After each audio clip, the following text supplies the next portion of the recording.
Ok, j'espère qu'on m'entend. Salut à tous. Ce nouveau podcast va parler de l'obsession qu'ont certains membres de la communauté bretonne pour le 44 BZH. Je pense que le peuple breton aujourd'hui a oublié son essence.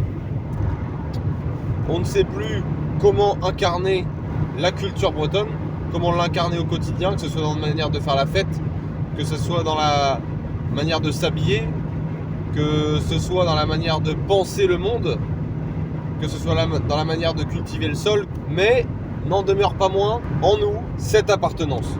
Les Bretons se sentent Bretons et ils savent au fond d'eux, enfin nous savons, je vais dire nous, parce que nous savons, Bretons, qu'on n'est pas le même peuple que le peuple du Brochal.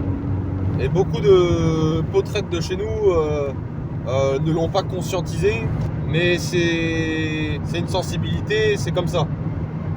Sauf que cette sensibilité, pour moi, elle peut amener à faire un mauvais combat, un mauvais chemin, à se prendre des causes qui ne sont que finalement des causes superficielles. Ce que je veux dire, c'est qu'au moment où on veut incarner notre bretonité, on va le revendiquer de la pire manière possible. Et les 3 exemples: sortir le Gwenadu à tout va, avoir une fierté chauvine sur l'alcoolisme. Alors ça, on le voit beaucoup chez nous, d'avoir une fierté mal placée que d'être des alcoolos, en fait, des pochetrons. À nous les Bretons, alors si tu bois pas d'alcool, t'es pas un vrai Breton. Ça, combien de fois je l'ai entendu, cette phrase de Guignolo là. Voilà. Et le 3e, Appala, le 44 BZH. Bon, déjà ces 3 points, ils méritent discussion à part, mais là je vais m'attarder surtout sur le 3e. Ah là là. Ouais, allô?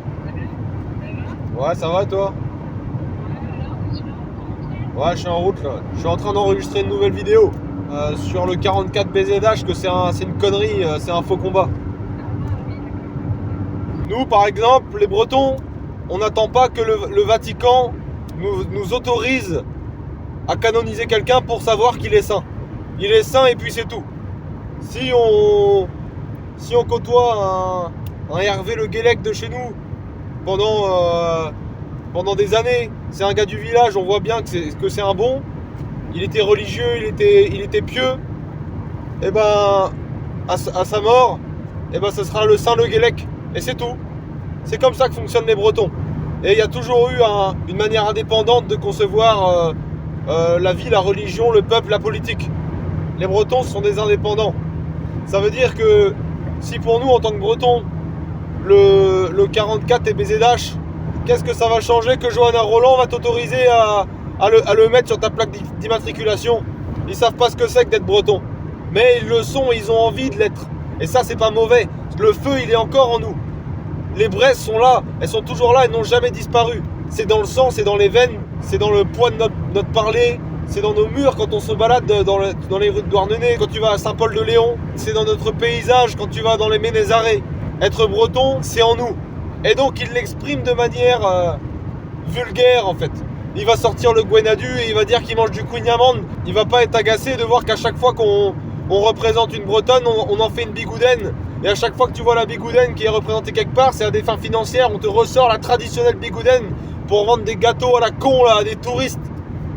Alors que la bigoudaine, c'est loin d'être la seule coiffe qui existait. Déjà que si tu vas au pays bigoudin, alors oui, tu auras les bigoudaines, mais tu vas un petit peu plus loin, tu auras le pays de Fouesnant, tu auras le pays du Glazik, tu auras les coiffes de Douarnenez, et tous ces gens-là n'ont pas la même coiffe, n'ont pas le même costume. Et ça, c'est intéressant, par exemple, de le savoir.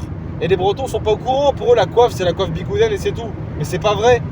N'importe quel Breton a sa coiffe et son identité régionale propre. Comme le Douarneniste et le Quimpérois, c'est pas pareil. Même le gars de Tréboul et de Douarnenez sont pas les mêmes types en réalité.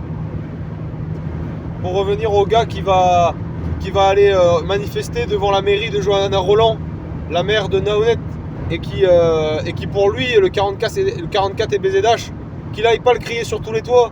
Le 44 est BZH pour nous, c'est évident, c'est même pas le 44 en fait pour nous. Tout ça c'est le Brochal, le 44, la Loire-Atlantique, c'est une humiliation pour nous déjà de dire 44 BZH. Quand t'es dans le pays de Naonnet, t'es dans le Vro Naonnet, c'est tu tout.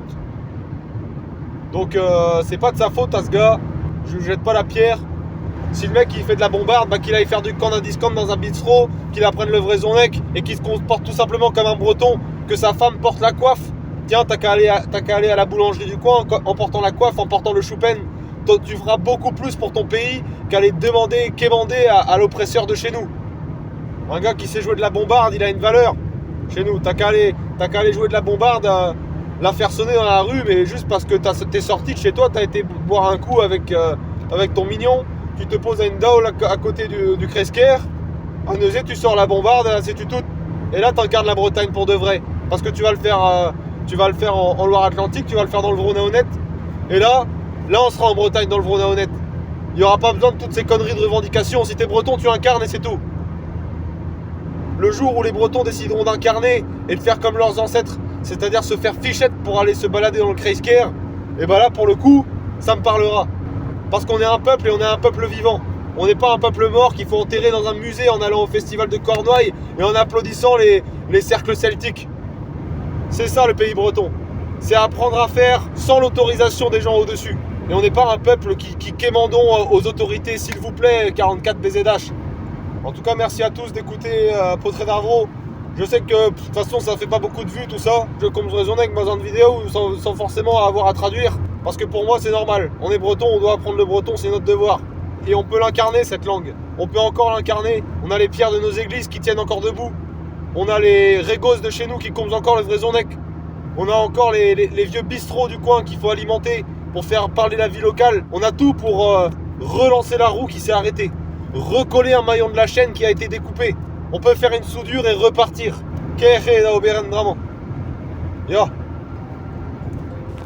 L'État français ne considère pas, la Bretagne n'existe pas, on l'a divisé en départements, les autres provinces de France non plus d'ailleurs.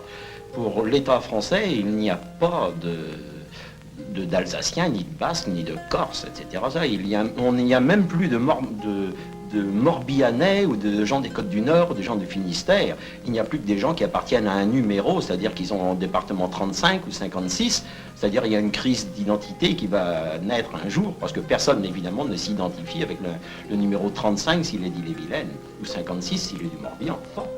On n'existe pas. D'ailleurs, il y a même un bouquin qui est très célèbre que le gouvernement français est en train de diffuser un petit peu partout, là, qui dit qu'il n'y a pas de problème breton, bien sûr, puisque les Bretons n'existent pas, il n'y a que des problèmes en Bretagne. Bon, bien c'est bien dommage, mais ils vont se réveiller avec un problème breton sur le dos quand même.